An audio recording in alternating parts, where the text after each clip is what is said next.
and has an interest in 19th century urban history and with a strong medical basis. Now living on Skye, he continues to research the local highland and medical history with several publications on these topics. So I'll hand over to him.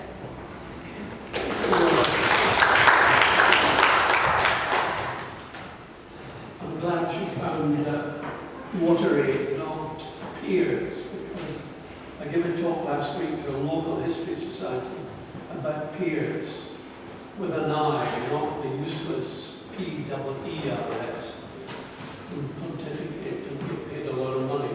Piers can be useful, and certainly water is useful. I've got two titles there, dirt and disease and filth and fever. The most important benefit really is fever. I'm not entirely sure that this is... So Valdes Nasvice is clearly a pseudonym. I'm grateful to a German student who told me about this.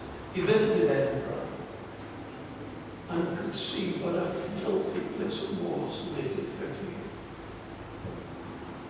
The lower classes bring up their children with as little regard to the cleanliness and comforts of life as they pay themselves.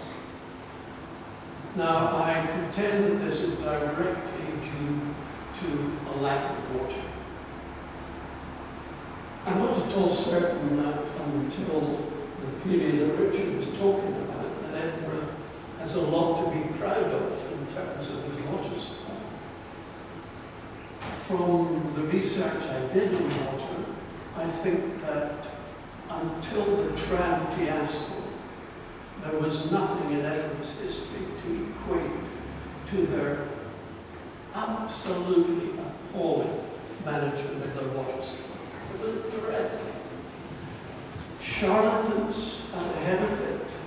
James Lermouth, you saw there, he purchased a bit of land at one point up in the Pentlands so that he could then flog it on to the city, to a brutal entrepreneur. It was appalling.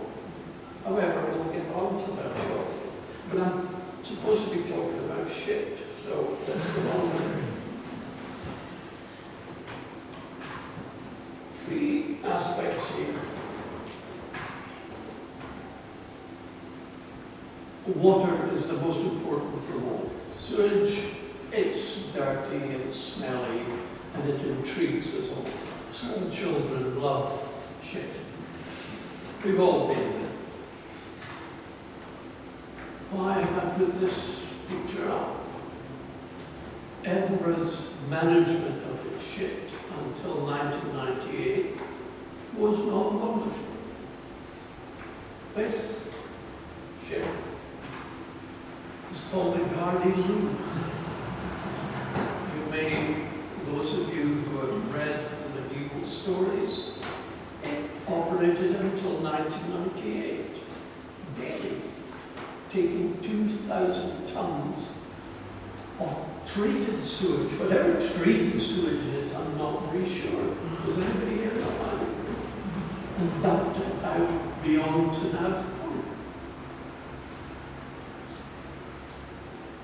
Locals and tourists could have a free trip on this ship-carrying vessel. Wonderful. It was EU regulations that stopped them. That's why it's called the Gardy Loo. The old Edinburgh phrase, Garde l'eau from the French. But I think about it, I was once introduced to the ex-skipper of the Gardy Loo. I treated him with due respect, as one would, a man who carried 2,000 tons of shit daily. The police commission, as Richard referred to them, established in 1805, which they had responsibility for policing, lighting, and cleansing. And cleansing was what seemed to bother them most, at least in my weeks of studying the minutes of the cleansing committee. You might think it was tremendously boring, but actually it was fascinating. The cleansing committee dealt with every bit of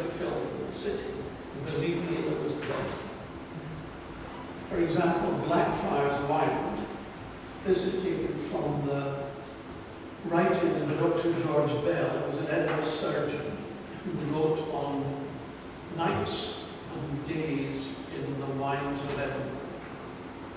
And he calculated as near as possible that in 142 buildings in Blackfriars Wyland there were 193 rooms and at least 600, maybe 1,000 people. It couldn't be more accurate because there were so many lodging houses. A population that bounced around, moved around, and nowhere to stay. We're looking at the era of bark and hair, where you could knock off any old tramp or prostitute without too much bother dictating. But that was the kind of place. And you can imagine how much order 1,000 people without toilets, lavatories, or whatever could produce. So where did they go for all this? Necessaries. There was an 1841 committee on privies, a special subcommittee to deal with it. Just out there, you get lost in the old world, never came here as a student in my early incarnation. Just at the corner of South College Street, there was a 48-seat bog. So students on Zooms, instead of going to the TV, went to the necessary and sat there and exchanged the day's gossip. Now the necessary was very necessary for the student, but also very necessary for the police commission. As Richard is showing you, they sold the manure. They collected it, they disposed of it at a profit. There were privately owned necessaries. In this committee, there was an agitation about a private necessary, forgotten the name of the closest street.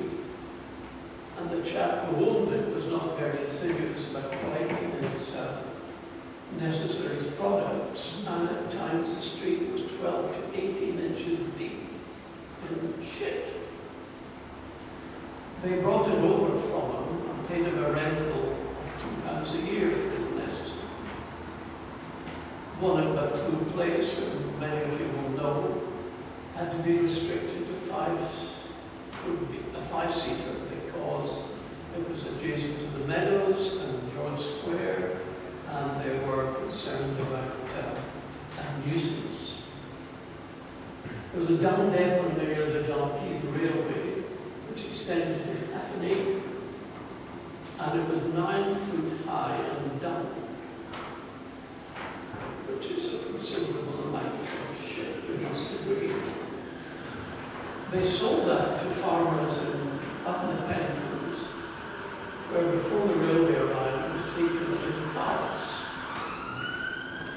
The same carts that took the dung up to the Pentland farmers often took the potatoes back into the city. It was not something that fun to try to do. They then became, in early 1840s, agitated about the fact that various urinals were allowed to flood into the street, one particularly on the Mound that drifted off into Princess Street Gardens. And this, the police commission thought was a dreadful waste. So they started collecting urine, and they added it to certain piles of dung and charged more for it because it was better added value.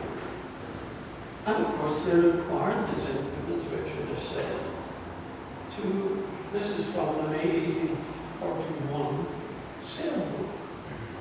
They were very chuffed that £46 19 shillings was 7 pence more than the previous year. And of course without this, the citizens of Edinburgh would have to cough up money. So they wanted to keep it going. There was no incentive at that time to build sewers. You'd lose all your bad news.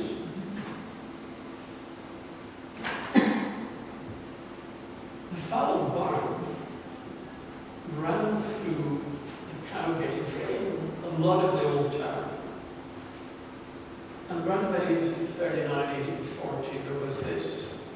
controversy because the stench of the foul barn. And we'll move on shortly to the contagion miasma theories of dissemination of fever. The foul barn flowed down near Holyrood, then round in front of the palace. And apparently it's one reason that Queen Victoria refused to stay in the palace, because the foul barn flowed in front of her residence and the stench was appalling. And it's ironic that her fear of the foul barn stopped her staying there, and what did her prince die of? Typhoid from the bad drains of Windsor. The foul barn, again, there were people with a vested interest out at Craigentinny. The farmers there diverted the foul barn into irrigation channels and were able to get 3 cuts of grass every year. So the land appreciated the value. They didn't want the foul barn closed off. And in fact, the controversy on the foul barn lasted, I think, into the 20th century, because they were irrigating their territory with it.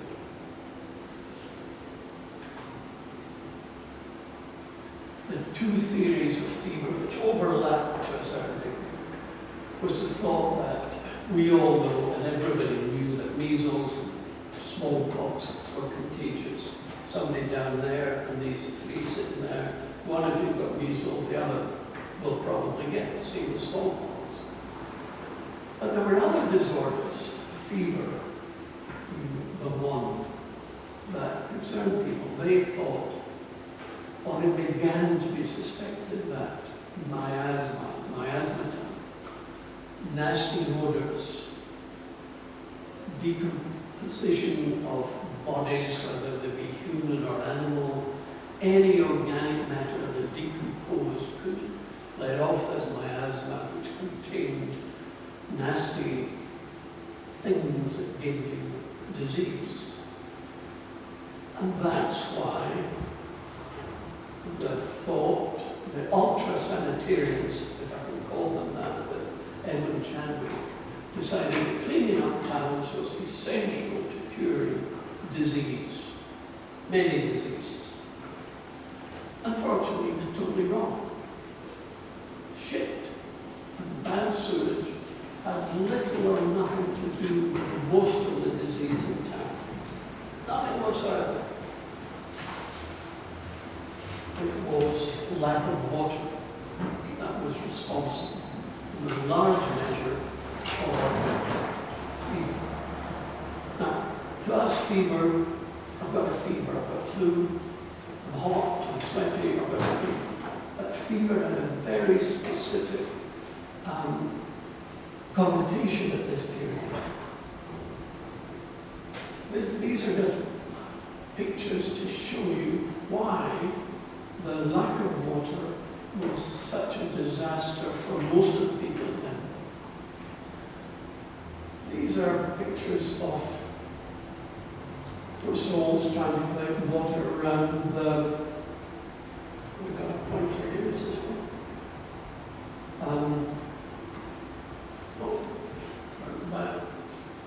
Not pointer.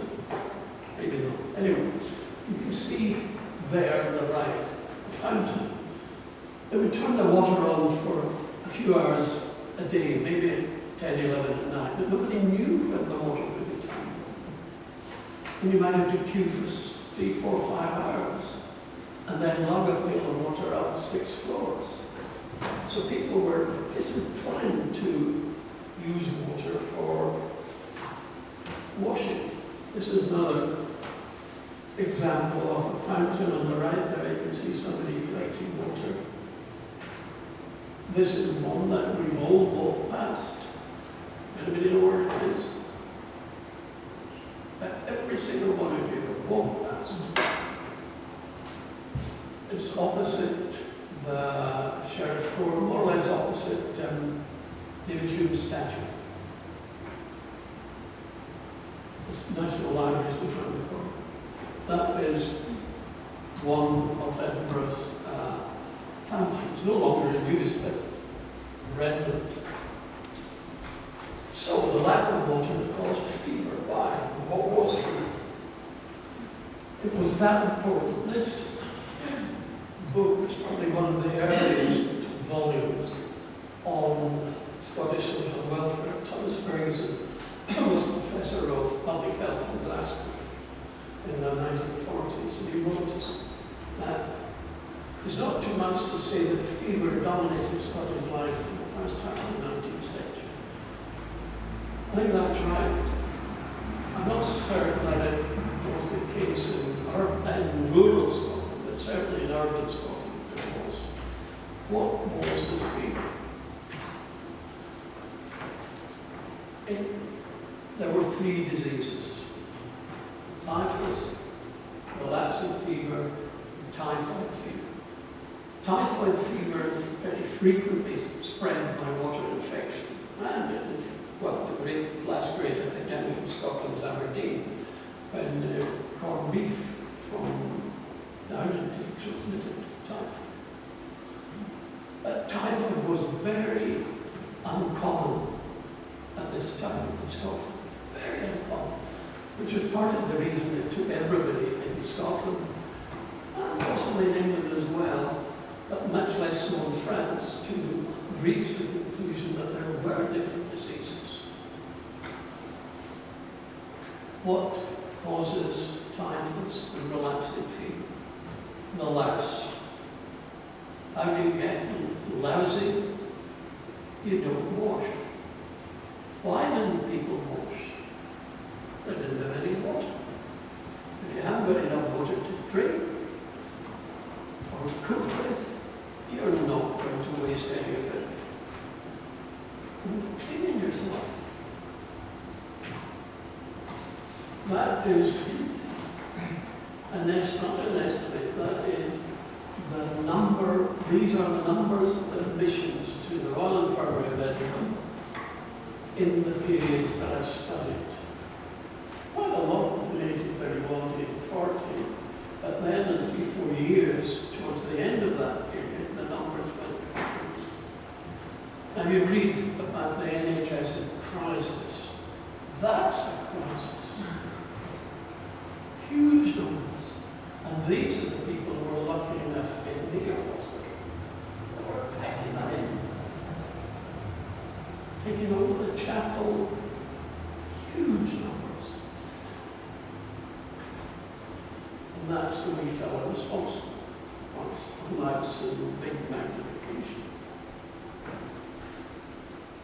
The type of fever that was in Edinburgh at that time, and in a lot of urban communities in Scotland and England, is exactly the same fever as you get in military camps, armies on the march, poor hygiene, lack of water, people crowded together.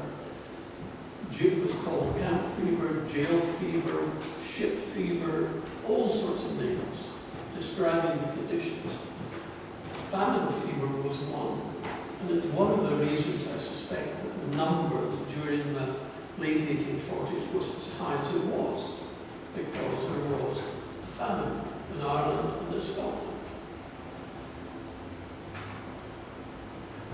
Typhus. It wasn't identified, the mode of transmission, until 1911 in Tunis by a French physician. I haven't put down any of the older you were, the more likely you were to succumb to fever. And of course, the poorer you were, and the less well-nourished you were, the more likely you were to succumb. Relapsing fever, a slightly different disorder. It was, after a few days, you would have an improvement, and no doubt the poor soul would think, I'm better than both. You were back down into fever, appallingly unwell. Again, the case fatality was variable depending on age and social circumstances. Not identified until 1907. the mode of transmission. Of course, you've got to realise that we're dealing with a period that nobody had any knowledge of germ theory. Nothing whatsoever. They were completely in the dark. So these were disorders that were entirely due to lack of water. Not due to a lot of nasty shit in the streets, and there was. That people seem to get away with. If you look at Dr. Stark's statistics from the late 1840s in Edinburgh, he was the recorder before registration in 1855. There is dysentery and diarrhea is recorded, but not an enormous, nothing in comparison to the amount of fever. It gives you a notion of during the 1830s. Why so high in 1837, 1839? Again, this was a period of bad harvest. I think there was the potato blight then, not as bad as the one from 1845 onwards, but there was between 1837 and 1839. If you look at Highland history, that was the beginning of immigration to, I was about to say the colonies, there were the colonies then, but to Australia, Canada, etc. A little light relief. This is an advert I found somewhere for a cast iron uranium manufactured somewhere in Bolton, McFarland, Saracen, Foundry, indicative of the things we produced then. It had a floral Adler's pattern. I'm sure the chaps who were relieving themselves, and they called it the Temple of Relief, which I must say amused me. To end with a little bit of advertising, that is what one hopes for all. And if I can quote something I read the other day, that the amount of money it would take to solve the world hunger problem is equivalent to the amount that's spent by the military worldwide in 33 days. 33 days. I don't know what the equivalent spend to give people water, but it is a colossal